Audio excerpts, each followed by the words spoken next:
Sony does something outlandish, 343 changes come into light, and Windows 11 gets a little bit more AI.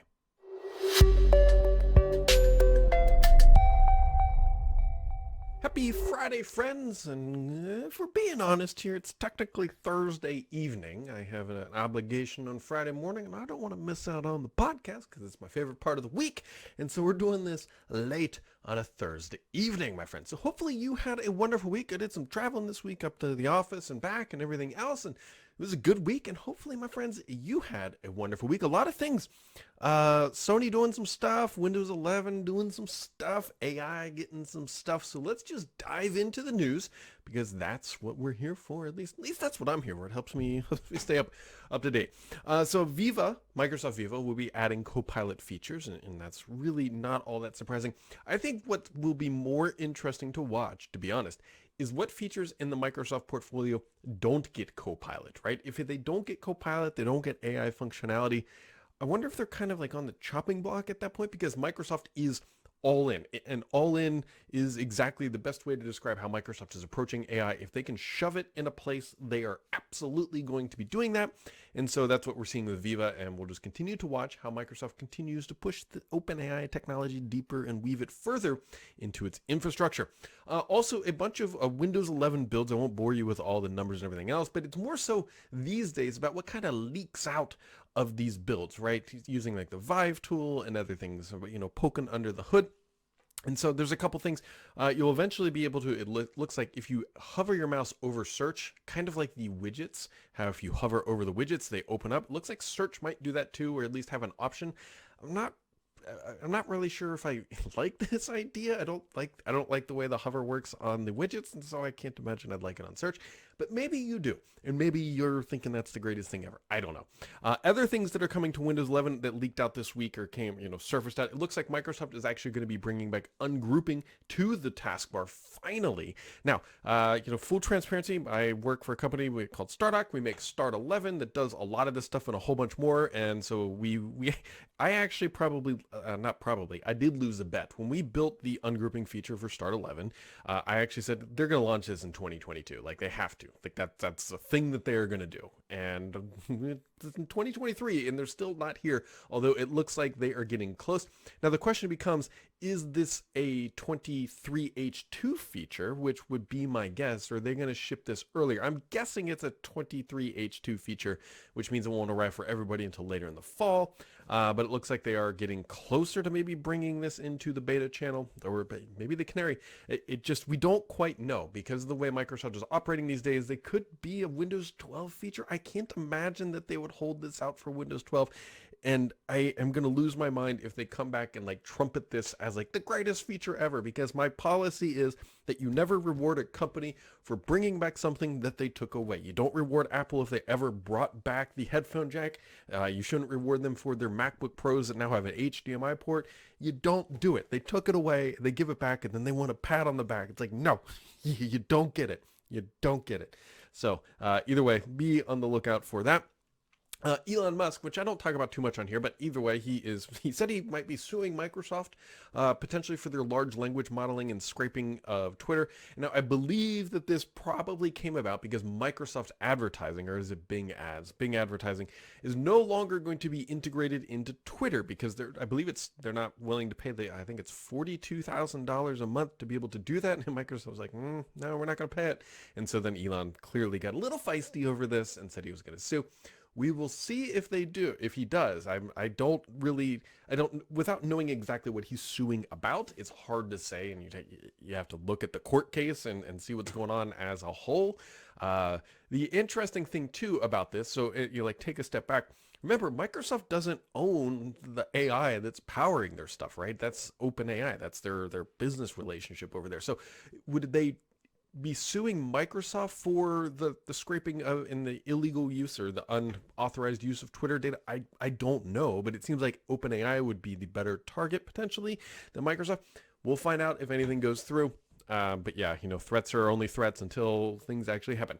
There was also another big report out from Windows Central about a lot of things happening on the Surface side. Looks like Surface Go 4 and a smaller Surface Pro. I will be completely transparent in saying that I've heard counter things to this. I don't know. I'm not. I don't know if it's 100% accurate. I'll just put it that way, and we'll wait and see. Now, the other thing I do know and do believe is happening is that NPUs are coming to just about everything Microsoft is doing. And so if you're not familiar with the NPUs, it's more, think of it more of as a dedicated hardware component inside of a piece of, inside of a Surface that is dedicated towards AI functionality. That makes a lot of sense. I see that happening. But we'll see about this smaller Surface Pro and the ARM Go 4. Time will be the true test of everything, but I don't know if we're going to see all this stuff this year. We'll find out. We will find out. Time will tell. So, gaming news. There was a lot on the gaming side, and some of it a little interesting. So, PlayStation has agreed to acquire Firewalk Studios, a AAA multiplayer developer building a live service game for PS5, and so Sony is just going to go buy them. And I'm sure that they won't have any complaints or any regulatory bodies looking into their acquisitions, even though they are the market leader and that they hold the dominant position in the console race. I'm sure that will just go through fine without any sort of speculation or scrutinizing or anything else like that. Also, Sega acquires Rovio, mostly known for their Angry Birds series, and so a couple acquisitions this week. More importantly, though, for people probably listening to this, is on the Xbox side, it looks like the CMA next week is going to come out with their ruling. That's kind of like what it's looking like, is that next week we should get a drop of information about that. And so the interesting thing is, as of right now, we believe, based on their own wording, actually I didn't say we believe, is that they are going to approve this acquisition, Microsoft's acquisition of Activision. Now, what we don't know are what are going to be the effectively demands, like saying, like, look, we'll approve this as long as you do this. And so we don't quite know what those are yet, but those should materialize next week. That would be the expectation for when this comes out. And so then we'll have to see. Microsoft actually probably already knows what they are, or we'll learn maybe early next week. We'll find out. And if they do know already, then it's probably going to leak out before that. But either way, Microsoft should be learning more about that. Minecraft Legends is coming to Game Pass in April. That is the next big title in the Minecraft series. It looks pretty good. I have not played it yet, but it looks pretty decent. It looks like it's going to keep that sort of lore of the Minecraft world going on, in which I still would argue that I think Minecraft has probably been the best gaming acquisition Microsoft has made. Not just because of what Minecraft is today, but because of how Microsoft, let's be honest, didn't screw it up, right? A lot of times companies will buy gaming studios or other companies. Microsoft has a fair share of things that they've purchased and they've gone south.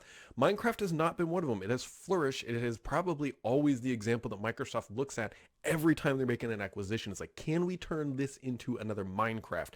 Because that is something that they want to do. Also, a bunch of 343 changes were kind of announced or revealed.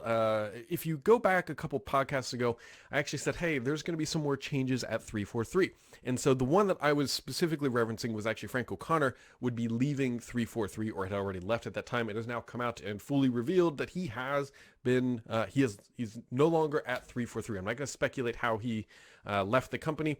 But he is no longer there, and that was the change that I was expecting. Then also Joseph Staten is also at Netflix, and I heard that change was working through the system as well. And so those are pretty, if you look at 343 today versus 343, about 6 months ago, it's a totally different beast from a management and top-down perspective. Now, the question becomes at 343, is this mean that they are entering into like a rebuilding and sort of like re-jiving phase? Or is this Microsoft just like sort of flattening everything down and be like, look, you're just going to ride out this Halo thing and then we'll figure out what we're going to do next? We don't quite know. Obviously 343 is not going to come out and be like, oh, look, we're dead. That's not my expectation. And I don't believe that is happening. But however, you can't ignore what is going on there, where the head of the giant has been removed and replaced with different people. So there you go. There were no questions this week, although there was a follow-up. There's no questions because I'm traveling and doing late on Thursday doesn't work well with the questions. But there was one follow-up question from last week from Mr. PKI. He said that he had a mistype. He actually sent it to me. And it wasn't, I'll just start clean with his question. So he says, when do developers stop working on Windows 11 features and only focus on Windows 12? This is the wonderful question that I honestly cannot figure out. Because we've already have these quasi Windows 12 builds, if you will, this canary ring. But as I just alluded to, or talked about, not alluded to, but spoke about earlier in this podcast, there are Windows 11 features actively in development right now that we believe are coming later this year. So the question becomes, when does the line in the sand get drawn and then everything switch over? We don't quite know. Microsoft has a conference coming up called Build, and that is their developer conference, but I don't think that we're going to see much about Windows 12 there. It would be very early for Microsoft to start talking about Windows 12 at Build, considering we believe it's more than a year away. And we shouldn't say I firmly believe that Windows 12 isn't going to require some sort of developer buy-in like the Universal Framework or the UWP framework for applications. That won't work. If Microsoft comes out and says, look, if you want your apps to run on Windows 12, you got to be doing this or that, like that's a non-starter and the OS will flop. Like it's just got to work. Windows doesn't have the gravity like Apple does on the iOS or something like that, where they can say all apps have to be updated to do this if they want to run on Windows. That doesn't work. I mean, that can't be done on the Windows side. So I don't think we're going to see Windows 12 at Build this year. I think we're probably about a year early based on our 2024 expected release timeframe for the OS, which, by the way, I continue to hear that the leaked images, like the Mac OS looking sort of Windows 12 things, is still in development and still being pushed through.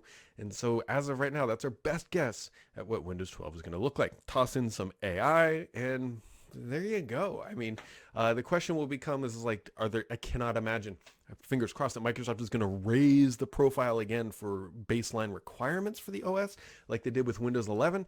That'd be another big blow in my opinion. So I'm not expecting them to do that. Either way, we will find out soon enough. Build is just a couple weeks away. Right now, this past week, Microsoft had their MVP summit, so typically things will leak out from that. That's where Microsoft shows off a lot of their some of their upcoming stuff to the Microsoft MVPs. If you're not familiar with the MVP program, they invite certain people to be MVPs and basically promote their product and get better access than peasants like myself. That being said, a lot of times the MVP summit is like baby build, meaning that what they're going to talk about at Build is what they talk about at the MVP summit this week, and they sort of get their feet wet and going into that. So we will see what information surfaces from the MVP summit. I expect there to be at least a few things showing up here in the not too distant future. So there you go, my friends. That wraps it up this week. Shorter podcast. We should be back on the regular schedule next week. We'll see about the CMA. Microsoft might have earnings report next week. I got to double check the calendar, but that should be coming up here in the near future. And as always, my friends, make sure to keep it subscribed here because the only BS on this podcast is me.